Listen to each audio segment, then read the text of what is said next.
Hello good morning साथियों, welcome to MPS motivator.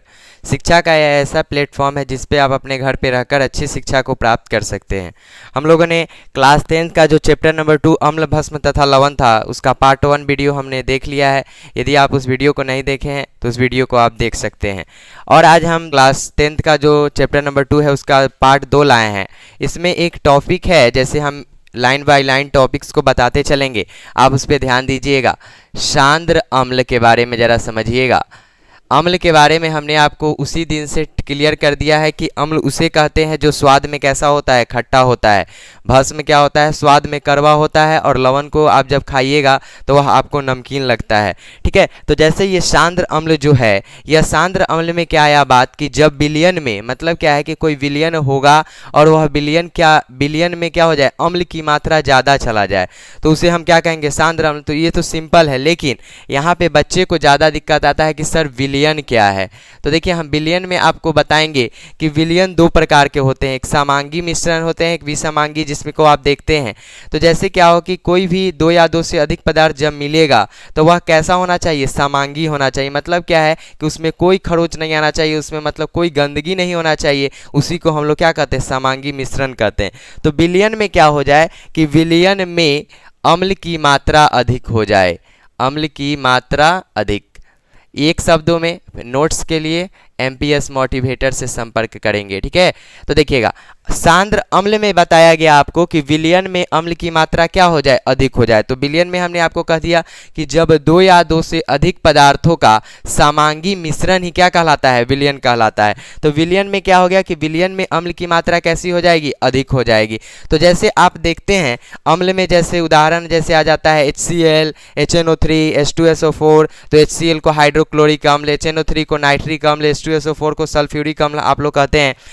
तो यही है जो अम्ल की मात्रा क्या हो जाए, कोई विलयन है, कोई मिक्सचर है, हम ग्लास में डाले हुए हैं और उस ग्लास में यदि अम्ल का मात्रा जल से क्या हो जाए, ज़्यादा हो जाए, तो उसको हम लोग को क्या, कौन सा अम्ल कहेंगे, सांद्र अम्ल कहेंगे। अब देखिएगा जरा इस तनु अम्ल को, एक इसी का टॉपिक है तनु अम्ल। तो तनु अम्ल इसका डायरेक्ट अपोजिट हो जाता है क्या कि विलयन में अम्ल की मात्रा अधिक, तो तनु अम्ल में विलयन की मात्रा क्या हो जाएगी, कम हो जाएगी। तो अम्ल की मात्रा क्या हो जाए, कम हो जाए, अम्ल की मात्रा कम। एक शब्दों में जान गए कि विलयन में अम्ल की मात्रा क्या हो जाएगा, अधिक हो जाएगा तो उसे सांद्र अम्ल, और यदि विलयन में अम्ल की मात्रा क्या हो जाए, कम हो जाए तो उसे तनु अम्ल कहते हैं। ठीक है, तो इतना में तो कोई दिक्कत होता नहीं है। एग्जाम में डायरेक्ट बिहार बोर्ड क्वेश्चन करता है कि सांद्र अम्ल तथा तनु अम्ल से आप क्या समझते हैं। तो बच्चे डायरेक्ट लिखते हैं सांद्र अम्ल विलयन में अम्ल की मात्रा अधिक हो जाए, सांद्र अम्ल, और तनु अम्ल में विलयन में अम्ल की मात्रा क्या हो जाए, कम हो जाए, उसे क्या कहते हैं, तनु अम्ल। तो विलयन में क्या होगा, वाटर होगा, पानी होगा, और उस पानी में ही अम्ल का मात्रा क्या होना होगा, अधिक होना होगा। तो मतलब क्या है कि पानी से ज़्यादा क्या हो जाता होगा, अम्ल हो जाता होगा, और इसमें पानी से ज़्यादा, पानी से कम क्या होता होगा, अम्ल होता होगा। तो इसे सांद्र अम्ल और इसे क्या कह देते हैं, तनु अम्ल।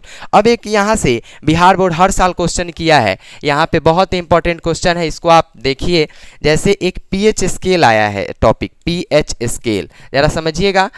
पीएच स्केल, दुनिया में आप अपने कपड़ा को जब मेजर करते हैं तो कपड़ा का मेजर होता है, आपकी हाइट कितनी है, यहाँ से कहीं जा रहे हैं, अपने घर जा रहे हैं, स्कूल से घर जा रहे हैं, घर से मार्केट जा रहे हैं, तो वहाँ का जो आप जानते हैं कि यहाँ से कितना दूर है, तो उसके लिए किलोमीटर का यूज करते हैं। तो उसी प्रकार पीएच स्केल आया केमिस्ट्री में, जो क्या बता रहा था कि अम्ल कैसा हो रहा है, अम्ल का मेजर कितना होगा, भस्म का मेजर कितना होगा, लवण का मेजर कितना होगा। तो हमारे एक प्रसिद्ध वैज्ञानिक पीएच स्केल के लिए एक वैज्ञानिक का नाम था, जिनका नाम था सोरेनसन। याद रखिएगा, नाम क्या था, सोरेनसन।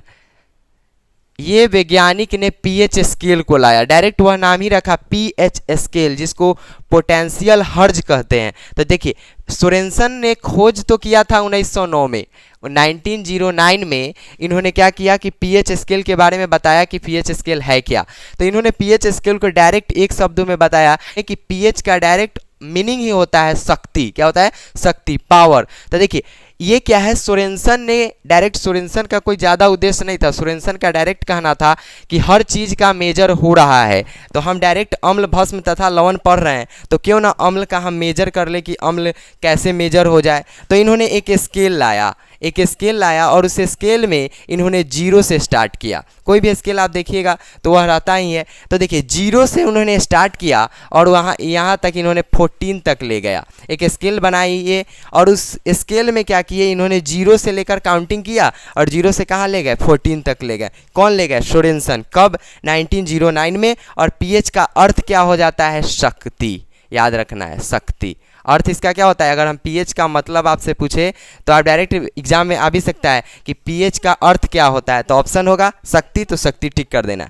और ये भी क्वेश्चन करता है कि पीएच स्केल का परास कितना होता है। परास मतलब कि उसका मेजर कितना से कितना होता है, तो ऑप्शन रहेगा 1 से 14, 0 से 14, 2 से 14, 3 से 14। तो आप क्या टिक करिएगा? 0 से 14। बहुत सारे बच्चे 1 से 14 भी कर सकते हैं, लेकिन नहीं, कहाँ से करना है? 0 से लेके 14 तक करना है। ठीक है, तो देखिए पीएच स्केल का खोज किसने किया था? सोरेनसन ने किया था 1909 में। इसका अर्थ होता है शक्ति और इन्होंने दिया था मेजर 0 से लेकर 14 तक। अब इसमें 3 बात आएगा, जरा समझिएगा।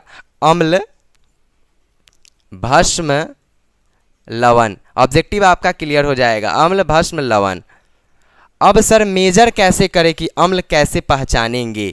तो देखिए इन्होंने एक उपाय बताया कि यदि 7 से कम हो जाए, 7 से कम, यदि स्केल में जब आप मेजर करने लगिएगा तो 7 से कम मतलब क्या? 6, 5, 4, 3, 2, 1 यही होगा।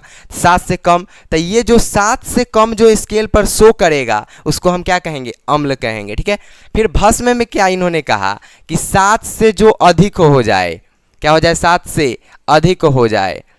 यदि 7 से कम है तो अम्लीय, यदि 7 से अधिक है तो क्षारीय, या जिसको आप कहते हैं भस्मीय। तो देखिए ये बात जैसे कहेगा कि सर इसको क्षार आप कैसे कह दिए, तो जो भस्म होता है ना उसी को कहाँ मिला देते हैं? हम जल में मिला देते हैं, तो उसी को हम लोग क्या कहते हैं? क्षार कहते हैं। तो डायरेक्ट एक स्टार बना के लिखा जाता है कि जल में विलेय भस्म को डैश कहते हैं, ऑप्शन आता है, तो क्या कहते हैं? क्षार कहते हैं।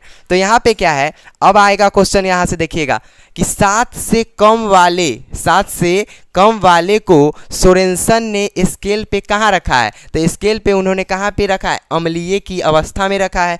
7 से अधिक कहाँ रखा है? तो भस्मीय अवस्था में रखा है। लेकिन लवण के लिए कोई उपाय नहीं हुआ। तो लवण के लिए जैसे कोई उदासीन विलयन हो जाता है, जैसे जल, तो जल का डायरेक्ट पीएच मान क्या हो जाता है? 7 हो जाता है। इसको आप याद कर लीजिएगा। फिर आपके ब्लड का पीएच मान पूछ देता है एग्जाम में। तो ऐसे तो हम ऑब्जेक्टिव एक दिन लाएंगे, लेकिन फिलहाल अभी थ्योरी जो चल रहे हैं इसको देख लीजिएगा। तो ये जो पीएच स्केल के बारे में इतना ही है, ज़्यादा इससे रिलेटेड क्वेश्चन आना ही नहीं है। डायरेक्ट आपसे पूछेगा कि पीएच स्केल का अर्थ क्या होता है, तो डायरेक्ट एक शब्दों में शक्ति। इसका खोज किसने किया? तो सोरेनसन ने। कब किया? 1909 में। इसका जो स्केल है वह कहाँ से कहाँ है? तो 0 से कहाँ तक है? 14 तक है। अम्ल को क्या कहते हैं? तो अम्ल क्या होता है? 7 से कहाँ हो जाता है? कम हो जाता है। और भस्म क्या होता है? 7 से अधिक होता है। और लवण पे कोई इन्होंने बात नहीं किया है। इन्होंने डायरेक्ट क्या किस पे बात किया है? उदासीन पे बात किया है। और जिसका उदासीन विलयन होता है उसका पीएच मान क्या हो जाता है? 7 हो जाता है। कोई दिक्कत? इतना में तो आपको कोई दिक्कत नहीं होगा। यदि कोई दिक्कत ना हो तो इस वीडियो को लाइक, शेयर एंड सब्सक्राइब करिएगा। ठीक है, देखिए फिर मैं आगे बढ़ रहा हूँ। चलिए, आप खाना खाते हैं तो अपने दैनिक जीवन में अपने खाना का प्रयोग करना पसंद करते हैं कि हम खा रहे हैं या दिन भर सोए हुए हैं, तो क्या ये अच्छा बात है? नहीं है। क्या करते हैं कि जैसे खाना खा रहे हैं फिर पढ़ाई करने लग गए, फिर थोड़ा देर पढ़ाई किए, फिर खाना की तरफ बढ़े, खाना खाए पढ़े, खाना खाए पढ़े, मतलब क्या है कि खाना का आप यूज़ कर रहे हैं। तो उसी प्रकार जो ये पीएच स्केल आया, तो उस पीएच स्केल को सोरेनसन, पूरे वैज्ञानिक, जैसे आप आगे बढ़िएगा तो कोई ना कोई वैज्ञानिक आपको पीछे से खींचता है, कहता है ये कैसे होगा, तो उसको आपको बताना पड़ता है। तो सोरेनसन साहब के साथ यही हुआ। इनको लोग क्या किया, वैज्ञानिक सब कहा कि आप तो बता दिए कि पीएच स्केल क्या है, पीएच स्केल का मतलब क्या है, तो अब बताइए कि ये मतलब से क्या होगा कि इसका तो हमको दुनिया में दैनिक जीवन में उपयोग आना चाहिए। तो इन्होंने बताया कि दैनिक जीवन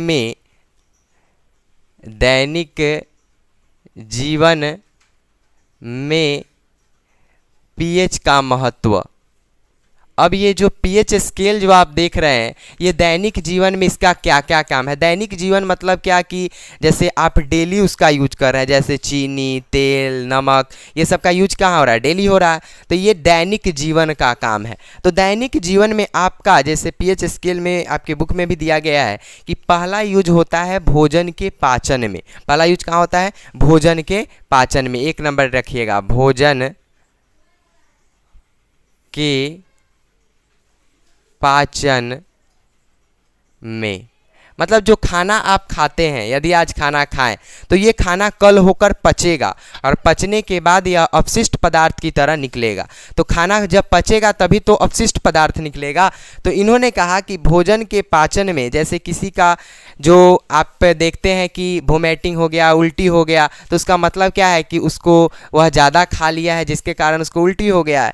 तो भोजन के पाचन में, ज़रा मेरी बातों को अच्छा से समझिएगा, कहते हैं कि हमारे पेट में, जो हमारा पेट है उसमें हाइड्रोक्लोरिक अम्ल होता है। हमारे पेट में क्या होते हैं? हाइड्रोक्लोरिक अम्ल, जिसको HCl कहते हैं। तो HCl है तो पीएच स्केल के द्वारा साबित हुआ कि HCl का पीएच मान क्या होगा? 7 से कम होगा। पीएच मान क्या हो जाएगा? 7 से कम, याद रखिएगा। तो अगर एनसीईआरटी सवाल पूछेंगे तो भोजन के पाचन में पीएच का क्या महत्व है, तो बोलेंगे कि हमारे पेट में हाइड्रोक्लोरिक अम्ल बनता है जिसका पीएच मान 7 से क्या होता है? कम होता है। ठीक है, पीएच मान क्या होता है? 7 से कम। यदि आपके शरीर में, यदि आपके शरीर या हमारे शरीर में HCl का मात्रा क्या हो जाए? अधिक हो जाए। HCl का मात्रा अधिक हो जाए तो आपके पेट में अपच या जलन होने लगता है। मतलब क्या है कि आपका पेट खराब हो जाएगा या आपको दर्द करने लगेगा, गैस बन जाएगा। अपच या जलन का मतलब वही होता है। तो यदि आपके पेट में यदि हाइड्रोक्लोरिक अम्ल की मात्रा ज़्यादा हो जाए तो आपका पेट क्या करने लगेगा? दर्द करने लगेगा। तो दर्द जब करने लगेगा तो इसका तो कोई उपाय होगा। तो दर्द जब करेगा तो हम अपने नज़दीकी डॉक्टर के पास जाएंगे और वह डॉक्टर किस दवा का उपयोग करता है? एंटासिड दवा का उपयोग करता है। किसका यूज करता है? एंटासिड दवा। आपसे एग्जाम में क्वेश्चन आएगा कि अपच के उपचार के लिए किस दवा का उपयोग करते हैं? तो किस दवा का उपयोग करते हैं? एंटासिड दवा का उपयोग किया जाता है। तो देखिए, भोजन के पाचन में अम्ल की क्या भूमिका है, ठीक है। तो हम डायरेक्ट उसको शब्दों में बताएंगे कि हमारे पेट में हाइड्रोक्लोरिक अम्ल बनता रहता है जिसका पीएच मान क्या होता है? 7 से कम होता है। यदि हमारे शरीर में, यदि हमारे पेट में हाइड्रोक्लोरिक अम्ल की मात्रा क्या हो जाए? अधिक हो जाए तो हमें क्या होने लगता है? अपच या दर्द होने लगता है, जिसको रोकने के लिए हम एंटासिड दवा का उपयोग करते हैं। ठीक है, ये 2-3 टर्म था, आप इसको स्क्रीनशॉट कर सकते हैं कि HCl का पीएच मान क्या होता है? 7 से कम होता है। HCl का यदि मात्रा अधिक हो जाएगा तो आपको क्या होने लगेगा? अपच या जलन होने लगेगा। और हम क्या, किस दवा का उपयोग करते हैं? एंटासिड दवा का उपयोग करते हैं। दूसरा, दौड़ते समय खिलाड़ियों के शरीर में दर्द। दौड़ते समय खिलाड़ियों के शरीर में दर्द। देखिए, जैसे इसका रीज़न आपको पता नहीं होगा।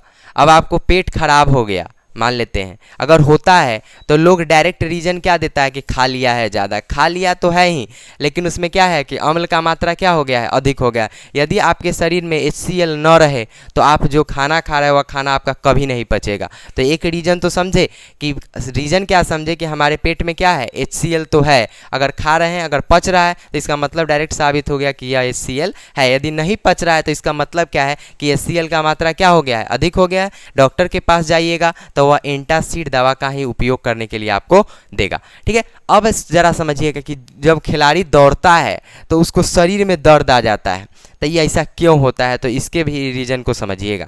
जैसे इसके रीज़न क्या है कि जब आप दौड़ते हैं तो आप में ऑक्सीजन की आपूर्ति क्या हो जाती है? कम हो जाती है। आप हांफने लगते हैं, आप सोचते हैं कि कितना जल्दी ऑक्सीजन हमको मिले, लेकिन ऑक्सीजन तो मिलता नहीं है। तो क्या होता है कि जब इसका आंसर ऐसे लिखाएगा कि दौड़ते समय खिलाड़ियों के शरीर में दर्द इसलिए होता है क्योंकि उसके शरीर में लैक्टिक अम्ल बनने लगता है। यदि आप दौड़ोगे, यदि आप काम करोगे तो आपके शरीर में कौन सा अम्ल बनेगा? लैक्टिक अम्ल। लैक्टिक अम्ल जो दही में होता है, दही में कौन सा अम्ल होता है? लैक्टिक अम्ल। एग्जाम में आता है क्वेश्चन, दही में कौन सा अम्ल? लैक्टिक अम्ल। टमाटर में कौन सा अम्ल? ऑक्जेलिक अम्ल। हमारे अमाशय रस में कौन सा अम्ल होता है? तो हाइड्रोक्लोरिक अम्ल, जिसका संकेत होता है HCl। तो ये सब याद रखिए, ठीक है। ये सब अब एग्जाम का कोई ज़्यादा समय बचा नहीं है, ठीक है। तो लैक्टिक अम्ल जो है, जैसे दही आप जानते हैं, तो जब दही खट्टा हो जाता है तो दही के खट्टा दही को खाइएगा ना तो आपके हो सकता है तो आपके शरीर में दर्द भी हो सकता है तो होता ही है। तो क्या होता है कि जब आप दौड़ोगे या खेलोगे तो आपके शरीर में कौन सा अम्ल बनने लगेगा, लैक्टिक अम्ल। और लैक्टिक अम्ल वह अम्ल है जो शरीर में दर्द या करापन ला देता है। दर्द या करापन मतलब क्या होता है, कोई आपको मारेगा तो नहीं देखते हैं कि करापन आ जाता है, हड्डी दर्द करने लगता है, फिर जो जैसे है वैसे ही रह जाता है, तो वह क्या हो जाता है, करापन ला देता है, जिससे ऑक्सीजन की आपूर्ति क्या हो जाती है, कम हो जाती है। आप ऑक्सीजन लेने में क्या होते हैं, ज़्यादा सक्षम नहीं हो पाते हैं, जिसके कारण आपके लैक्टिक अम्ल को हटाने के लिए थोड़ा देर आप क्या करते हैं, रेस्ट करते हैं। रेस्ट करने के बाद कुछ दवा मूव ये सब लगाते हैं, तो उसके कारण आपका मतलब जो दर्द किया रहता है वह क्या हो जाता है, ठीक हो जाता है। उसके बाद आप क्या हो जाते हैं, ठीक हो जाते हैं। ठीक है, तो जो अभी हमने आपको 10 मिनट से जो बताया है, ये चीज़ आपको यदि समझ में आ रहा हो तो इस वीडियो में जो कमेंट होती है उस कमेंट करें कि जिससे हमें पता चले कि हम कैसा पढ़ा रहे हैं। और इस वीडियो पे यदि आप नए हो तो लाइक शेयर एंड सब्सक्राइब करिएगा। फिर मैं अगले वीडियो में नए टॉपिक के साथ मिलूँगा। धन्यवाद।